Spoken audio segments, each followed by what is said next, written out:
Hey guys, what's going on? Tippmann here, and today I'm going to be finally doing a review on my Tippmann TiPX pistol. A lot of you guys have been wanting to see a review of the pistol, so I finally decided let's get into a review now that she is finally finished and done with. So let's quickly go over what I've done with the TiPX.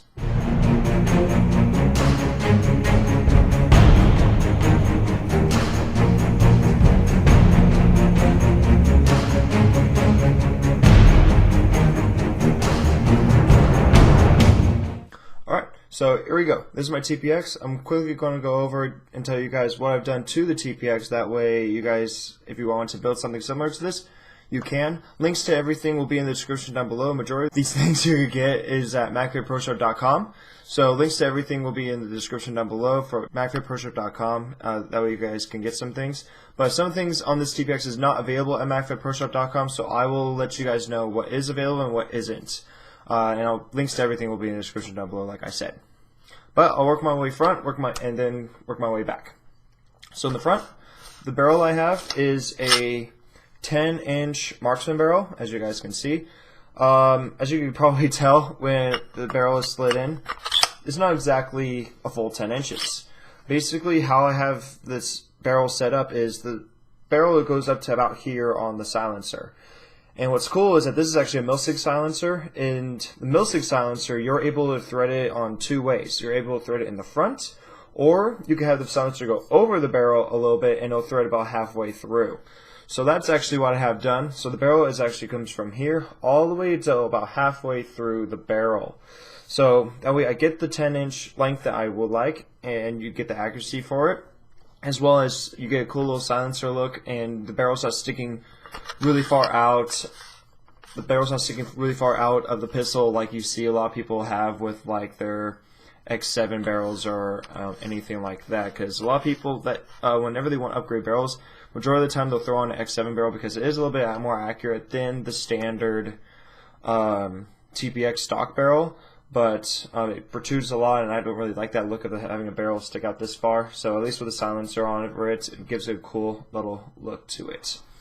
And you still get that length. So there's that. Color block, as you guys can see, I have the red color block with the red front.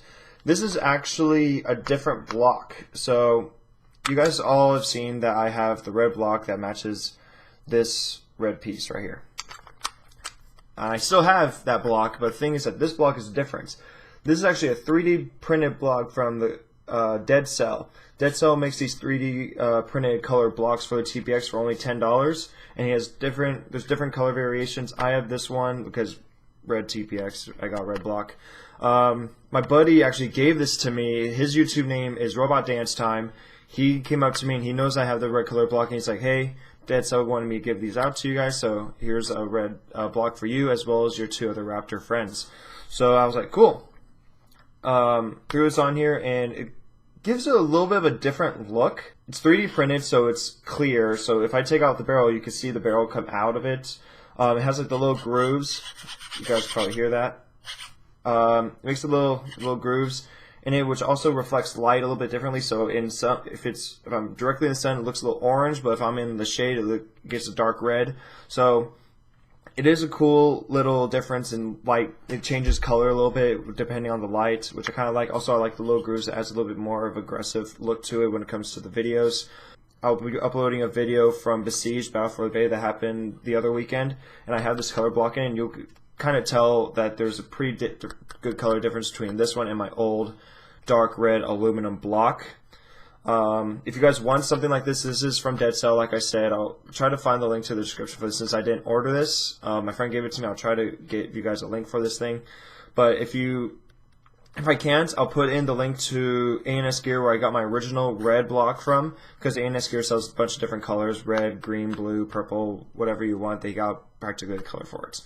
And at least with A&S, you get the block as well as the CO2 cap. Where Dead Cell, you just get the color block. But there's a big price difference because the Dead Cell one says 3D printed.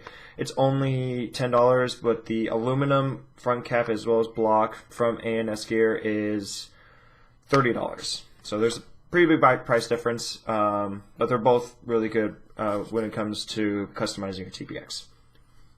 Next thing, internally, I changed my breech. I originally just had the stock breech in for the longest time, but now I have a dual detent first strike breech from Milsig, linked, like I said, in the description. And I have to say, being able to have that dual detent on the TPX really does help with accuracy, as well as being able to shoot first strikes out of this thing. You guys can probably, yeah, you guys can see it. A little dirty, but there's the first strike breech, as you guys can see. So I am able to shoot first strikes out of this thing.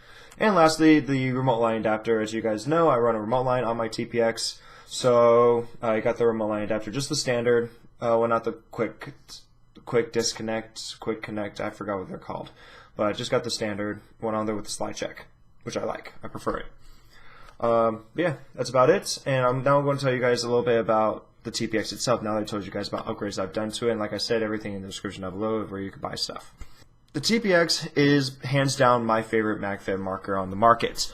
I have a 468, I have an MKP, I've shot Milsig M17s, I've not shot the Tiberius T15 yet, but out of everything I've shot and how everything I've seen performs when it comes to how I see other people who have the markers and everything, TPX hands down is one of the only markers out there on the market that has the least amount of problems.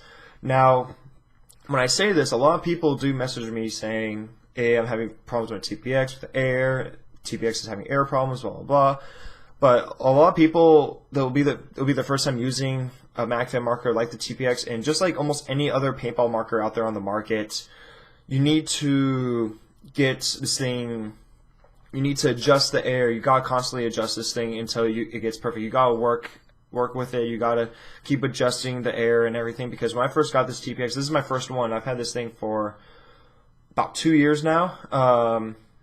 When I first got it, I had a bunch of air problems, just like everybody else does. Everyone has air problems with the TPX, from what I've noticed. But you just gotta keep working with it. You gotta keep messing with the air valve that's back here, because the majority of people get air leaks back here, because there's the adjustment, there's the velocity adjustment, as well as there's a little Allen key inside, or those little screw inside, and that's how you adjust the air a lot. So a lot of people do have leaks out here. I had the same thing, but you just got to keep working with it. You just got to find its sweet spot, and once you find it, once you break this thing in a lot more, it will start working great for you. Like I said, I've had this thing for 2 years, and this is my favorite MagFed marker out there on the market. I really do like this thing.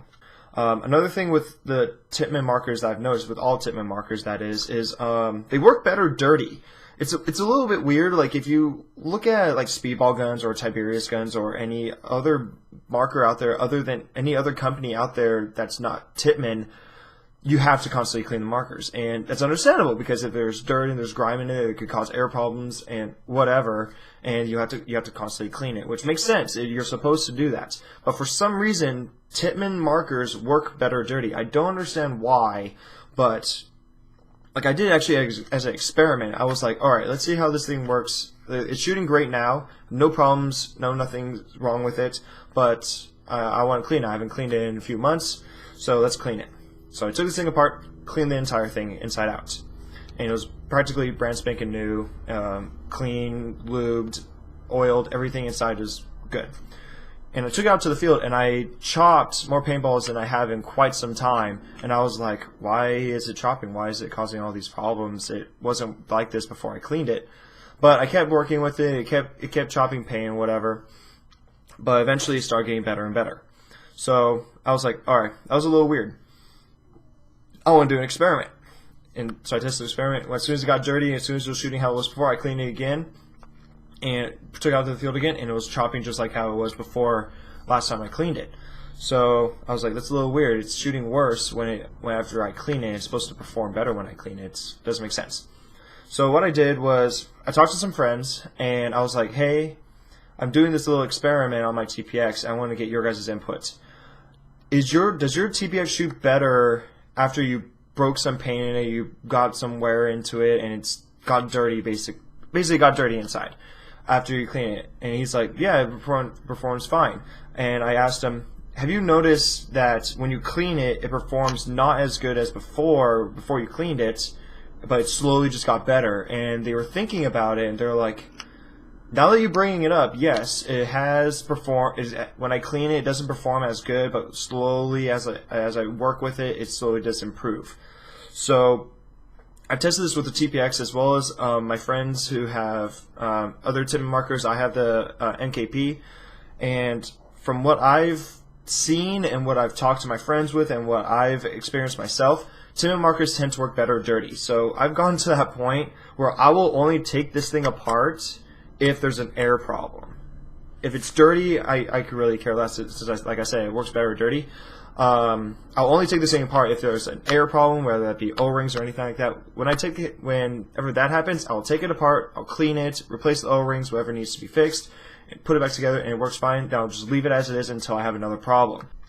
Which is really cool because you could just take this thing out and under any conditions, and it'll perform well, which is like the main thing I'm trying to get. Is that you could throw this thing into any sort of circumstance and it'll work flawlessly. So I think that's a really cool feature. Other than that, you guys, that's one reason why I really like the TPX is that it has very low maintenance. It's very easy to use. It's very user friendly. Like I could easily give this to somebody and say, hey, try this out. Take it on safe, throw in the magazine, you can shoot it. It's pretty basic. It's really user friendly, really easy paintball marker to use. Like I said, it's durable. Like I could do anything to this thing and it will still perform well, as all Tippmann products do. All Tippmann products, if you've ever shot or owned a Tippmann product, you know that they perform really well. You could throw this thing right into the ground and you pick it up and it'll still work perfectly fine. Yeah, I've shot this thing in the rain. It shoots no problems in the rain. But there you guys. Other than that, I really do like the TPX. Like I said, it's my favorite marker. It's very user friendly, very little maintenance, practically no maintenance actually, and it's just super easy to use. I love the TPX. I love everything about it. It shoots good and very little problems, and you guys all know I love the TPX just based off the videos. So like I said at the very beginning, if you get a TPX and it has air problems, just keep working with it. It will eventually start working better as you play with it. I had problems, like I said, and it slowly got better. But yeah, you guys, hope you enjoyed the video. This is my little TPX review and upgrades that I've done with it. Later, I'll tell you guys about like magazines, what I use with this, and my setup overall with the TPX. So hope you enjoyed, and I'll see you guys out in the field. Later.